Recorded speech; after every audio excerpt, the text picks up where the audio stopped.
بعد تعيين وزير الخارجية الجزائري السابق رمضان العمامرة مبعوثا شخصيا للأمين العام للأمم المتحدة أنطونيو غوتيريس إلى السودان، وهذا نظرا للإمكانية والحنكة الكبيرة التي يملكها رمضان العمامرة في مجال الدبلوماسية والوساطات، والتي يعول عليها كثيرا من طرف عديد من البلدان خلال مهمته الخاصة هذه داخل السودان،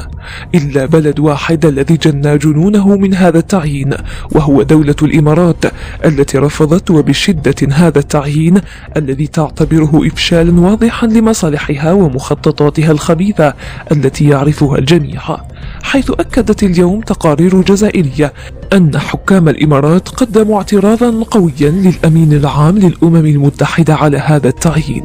متهمين الأمين العام بالانحياز والإهمال في تعيين مبعوث أممي كفء لإيجاد حل لعديد الملفات الشائكة. وتضيف التقارير أن الإمارات ستعمل على الإطاحة برمضان العمامرة مثلما فعلت سابقا مع صبري بقادوم الذي اعترضت ورفضت تعيينه كمبعوث أممي في ليبيا، إذ أن الإمارات باتت تستهدف الجزائر وتحاول محاصرتها بكل الطرق وشتى الوسائل، حيث يرى مراقبون أن الجزائر أصبحت الهدف رقم 1 للنظام الإماراتي الذي بات يرى أن الجزائر تغيرت بشكل كبير وتحولت إلى دولة فاعلة دبلوماسيا واقتصاديا وذات وزن في معادلات المنطقة، وهو الشيء الذي يجعلها ترتعب وتلجأ إلى التجسس خارجيا وحدوديا على الجزائر وتعمل على استهداف النظام الجزائري